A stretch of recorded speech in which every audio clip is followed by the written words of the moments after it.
So now we are going to discuss the topic of loading and different type of loading. அதாவது லோடிங்கும் different type of loading என்னன்றதை இந்த வீடியோவில் டீட்டெயிலாக discuss பண்ண போகிறோம். ஸோ கண்டென்ட்குள்ள என்ட்ரு ஆகிடலாம். The condition for distortionless line. இந்த டிஸ்டார்ஷன் அப்படின்ற வேர்டுக்கான மீனிங் ஆல்ரெடி நான் ப்ரீவியஸாக வீடியோ அப்லோட் பண்ணியிருந்தேன். வீடியோ பார்க்காதவங்க நம்ம சேனலுக்கு அந்த வீடியோ பாருங்கள். ஆல்ஸ் நான் வீடியோட லிங்க் கீழே டிஸ்கிரிப்ஷனில் கொடுத்துருக்கேன், மறக்காமல் செக் பண்ணி பார்த்துருங்க. ஸோ இதில் உள்ள அந்த லெட்டர்ஸ்க்கெலாம் ஃபஸ்ட்டு நமக்கு மீனிங் தெரியணும். மோஸ்ட்லி நம்ம எல்லாருக்குமே தெரிஞ்சிருக்கும், அதில் சிலருக்கு தெரியாதவங்களுக்காக சொல்கிறேன். R stands for resistor, G அப்படின்னா கண்டக்டன்ஸ், எல் அப்படின்னா இண்டக்டன்ஸ், சி அப்படின்னா கெப்பாசிட்டன்ஸ். G அப்படின்னா conductance is the reciprocal of resistance. ஓகேங்களா, ரெசிஸ்டன்ஸோட ரெசிப்ரோக்கல் தான் பார்த்தீங்கன்னா கண்டக்டன்ஸ். ஓகேங்களா, அப்போ இதை வந்து எப்படி சொல்லலாம்? இப்போ வந்து இது வந்து ஒரு கண்டிஷன், இதுதான் condition, RC is equal to LG. இந்த கண்டிஷனை வந்து சாட்டிஸ்ஃபை பண்ணுச்சுன்னா அந்த லைன் வந்து அந்த transmission line distortionless line. Or else இந்த கண்டிஷனை அது சாட்டிஸ்ஃபை பண்ணலை அப்படின்னா அது வந்து டிஸ்டார்ஷன் அக்கர் ஆகக்கூடிய லைன். இதை வந்து எப்படி எழுதலாம்னா ஆர்/ஜி இஸ் ஈக்குவல் டு எல்/சின்னு எழுதலாம், ஆர்எல்ஸ் ஆர்/எல் இஸ் ஈக்குவல் டு ஜி/சின்னு எழுதலாம். இப்போது நம்ம வந்து என்ன தான் இவ்வளோ ஈக்குவேஷன்ஸ் எழுதியிருந்தாலும் இன் ப்ராக்டிக்கல் டிரான்ஸ்மிஷன் லைன் இப்போ வந்து நமக்கு என்னது ஆர்/ஜியும் எல்/சியும் ஈக்குவலாக தானே இருக்கணும். ஆனால் நமக்கு ப்ராக்டிக்கலில் ஆர்/ஜியோட வேல்யூ வந்து எல்/சியை விட ரொம்ப கிரேட்டராக இருக்கும். Hence signal is distorted signal. அதனால் வந்து சிக்னல் வந்து டிஸ்டார்டடாக இருக்கும்.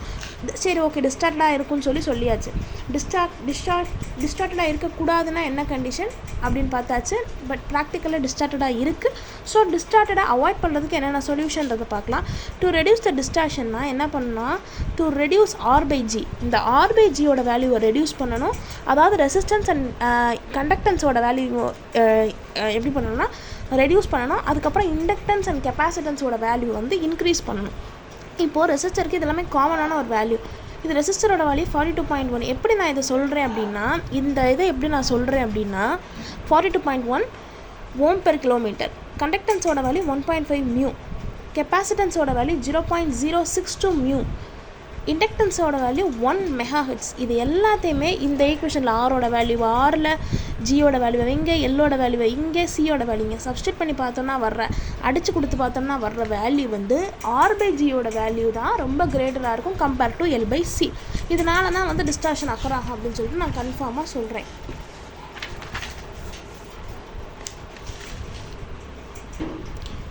ஸோ இதை டெஃபனிஷன் பார்க்குறதுக்கு முன்னாடி டைப் ஆஃப் சொல்யூஷன்ஸை வந்து பார்த்துடலாம். அதாவது பார்த்தீங்கன்னா 4 டைப்பில் நமக்கு சொல்யூஷன் இருக்குது. அந்த 4 டைப் சொல்யூஷன்ஸுமே இங்கே நான் உங்களுக்கு என்னன்றதை எக்ஸ்பிளைன் பண்ணுறேன். அதை பார்த்துட்டு நம்ம டெஃபினேஷனுக்குள்ளே போனோம் அப்படின்னா நமக்கு வந்து ரொம்ப யூஸ்ஃபுல்லாக இருக்கும். இப்போ வந்து ரெசிஸ்டன்ஸை டிக்ரீஸ் பண்ணி ஆல்ஃபா ஸ்டாண்ட்ஸ் ஃபார் அட்டனுவேஷன். நம்மளோட எய்மே வந்து அட்டனுவேஷனை டிக்ரீஸ் பண்ணணும். ரெசிஸ்டன்ஸை கம்மி பண்ணோன்னா அட்டனுவேஷனும் கம்மியாகும். பட் அட்டனுவேஷன் கம்மியாச்சுன்னா என்ன ஆகும், சைஸும் இன்க்ரீஸ் ஆகும். சைஸ் இன்க்ரீஸ் ஆச்சுன்னா அஸ் வெல் அஸ் கண்டிப்பாக வந்து காஸ்ட்டும் இன்க்ரீஸ் ஆகும். அண்ட் Z0 கேரக்டரிஸ்டிக் இம்படன்ஸோட வேல்யூ வந்து நமக்கு வந்து டிக்ரீஸ் ஆக ஆரம்பிக்கும். இது வந்து ஒரு பெஸ்ட்டு சொல்யூஷனான்னு கேட்டால் கண்டிப்பாக கிடையாது, இது ஒஸ்ட்டு சொல்யூஷன். இப்போ வந்து கண்டக்டன்ஸோட வேல்யூவை இன்க்ரீஸ் பண்ணுறது மூலமா அட்டனுவேஷன் வேல்யூ வந்து இன்க்ரீஸ் ஆகும். அண்ட் ஆல்சோ வந்து கேரக்டரிஸ்டிக் இம்படன்ஸோட வேல்யூ வந்து டிக்ரீஸ் ஆகும். இதுவும் பார்த்திங்கன்னா நமக்கு one of the poor solution தான். ஸோ கெப்பாசிட்டன்ஸை டிக்ரீஸ் பண்ணுறோம். கெப்பாசிட்டன்ஸை டிக்ரீஸ் பண்ணும்போது சைஸ் வந்து இன்க்ரீஸ் ஆகும். சைஸ் இன்க்ரீஸ் ஆனால் காஸ்ட் இன்க்ரீஸ் ஆகும். அஸ் வெல் அஸ் கேரக்டரிஸ்டிக் இம்படன்ஸோட வேல்யூவும் நமக்கு இன்க்ரீஸ் ஆகும். ஸோ அட்டனுவேஷனும் இன்க்ரீஸ் ஆகும். மெயினாகவே நமக்கு என்ன ஆகணும்னா காஸ்ட்டும் சைஸும் ரெடியூஸ் ஆகணும், அட்டனுவேஷனும் கேரக்டரிஸ்டிக் இம்படன்ஸும் வந்து இன்க்ரீஸ் ஆகணும். அந்த கண்டிஷனை ஓரளவு இது சாட்டிஸ்ஃபை பண்ணியிருக்கு. இது வந்து ஒரு குட்டான அப்ரோச் தான். பட் ஆனால் இதை வந்து அடிக்கடி நம்ம வந்து கண்டினியூஸாக யூஸ் பண்ண மாட்டோம். ஃபைனல் சொல்யூஷன் இண்டக்டன்ஸை இன்க்ரீஸ் பண்ணுறது மூலிமா ஃபஸ்ட்டு நமக்கு வந்து இது அட்டனுவேஷன் ரெடியூஸ் ஆகும். ஆல்ஃபா Z0 கேரக்டரிஸ்டிக் வந்து நமக்கு வந்து இன்க்ரீஸ் ஆகும். So one of the good approach. So இதுதான் பார்த்திங்கன்னா நம்ம யூஸ் பண்ணக்கூடிய அப்ரோச் அப்படின்னு சொல்லலாம். இதுலேருந்தே உங்களுக்கு லோடிங்னா என்னென்னு புரிஞ்சிருக்கும். To increase the inductance lumped inductors we are spaced at interval along the line. Simply to say that we are insert coils in the circuit seriously. அதாவது பார்த்திங்கன்னா நமக்கு வந்து ஒரு சர்க்யூட் இருக்குது அப்படின்னா இதுதான் பார்த்திங்கன்னா நம்மளோட சர்க்யூட்னு வச்சுக்கிட்டோம்னா நம்மளோட சர்க்யூட்டில் இண்டக்டன்ஸ் வேல்யூ இது வந்து டிரான்ஸ்மிஷன் லைனு. இதில் வந்து இண்டக்டன்ஸ் வேல்யூவை வந்து பார்த்திங்கன்னா நம்ம அதிகப்படுத்துகிறோம். எப்படி அதிகப்படுத்துகிறோம், லாட்ஸ் ஆஃப் காயில்ஸை வந்து சீரீஸ்னால் வந்து நம்ம இந்த மாதிரி காயில்ஸை வந்து இது பண்ணுவோம். பேரல்னால் இந்த மாதிரி சீரியஸாக வந்து காயிலில் வந்து நம்ம ஓன் பண்ணி வச்சுருப்போம். அது மூலியமாக வந்து பண்ணுறது பேர் தான் லோடிங். லோட்னா என்ன, ஏதோ ஒன்று நம்ம இன்சர்ட் பண்ணுறது. So because using inductance in series with the transmission line, it reduces the attenuation loss and the called loading. நம்ம வந்து அந்த மாதிரி பண்ணுறது மூலிமா attenuation loss-ஐ வந்து நம்ம ரெடியூஸ் பண்ணுறோன்னு பார்த்தீங்களா, அதுதான் பார்த்தீங்கன்னா நம்மளோட மேஜர். அடுத்து பார்த்தீங்கன்னா டைப் ஆஃப் லோடிங் சொல்லி சொல்லலாம். அடுத்து பார்த்தீங்கன்னா லோடிங்கோட டைப்ஸ்லாம் என்னென்னு சொல்லி பார்த்துடலாம்.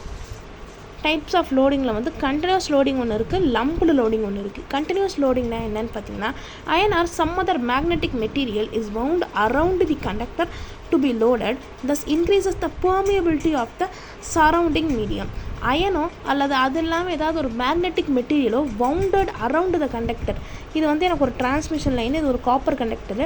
இந்த இடத்துல வந்து நான் அயனோ ஏதாவது ஒரு மேக்னெட்டிக் மெட்டீரியலை அதை சுற்றி சரவுண்ட் பண்ணி வவுண்ட் பண்ணியிருக்கேன். அந்த மாதிரி பண்ணும்போது to be loaded thus increasing the permeability of the surrounding medium.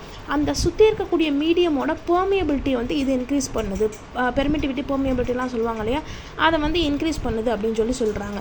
இது வந்து எனக்கு ஒரு டிரான்ஸ்மிஷன் லைன், இதுவும் ஒரு டிரான்ஸ்மிஷன் லைன், இது காப்பர் கண்டக்டர். இந்த இடத்துல இதை நான் மேலே வவுண்ட் பண்ணி வச்சுருக்கேன். ஓகேங்களா. To increase the inductance for A continuously loaded line, increase பண்ணணும் அப்படின்னா formula L is equal to mu divided by d by nt plus 1. L is equal to mu divided by d by nt plus 1 மில்லிஹெச். இதில் mu அப்படின்ற permeability of the surrounding material, அந்த மெட்டீரியலோட பெர்மியபிலிட்டியை தான் நான் mu அப்படின்னு சொல்லுவேன். எல்லுன்னா எனக்கு வந்து இண்டக்டன்ஸ்னு சொல்லுவேன்.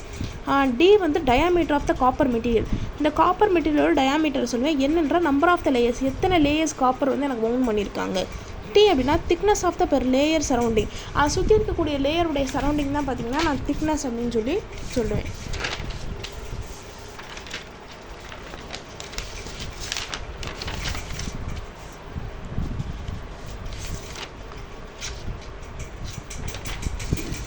அட்வான்டேஜஸ் வந்து என்னென்னு பார்த்தீங்கன்னா கண்டினியூஸ் லோடிங்கில் attenuation is independence of frequency. Attenuation வந்து ஃப்ரீக்வன்சியை டிபெண்ட் பண்ணியிருக்காது, இண்டிபெண்ட்டாக இருக்கும்னு சொல்கிறாங்க. Attenuation is decreased by increasing the inductance provided R is not increased. ரெசிஸ்டரோட வேல்யூவை நான் இன்க்ரீஸ் பண்ணாமலேயே ஆல்ஃபா, அதாவது வந்து அட்டனுவேஷனோட வேல்யூவை டிக்ரீஸ் பண்ணிட்டேன். எப்படின்னா கண்டக்டன்ஸை வந்து இன்க்ரீஸ் பண்ணுறது மூலிமா. டிஸ்அட்வான்டேஜஸ் என்னென்னா ரொம்ப எக்ஸ்பென்சிவாக இருக்கும். Existing line cannot be modified. இப்போ ஒரு லைனை வந்து ஒரு தடவை பண்ணிட்டோம்னா மாடிஃபை பண்ண முடியாது, அது போல் ரீப்ளேஸ் மட்டும்தான் பண்ண முடியும். ஒன்று replace line is the possible.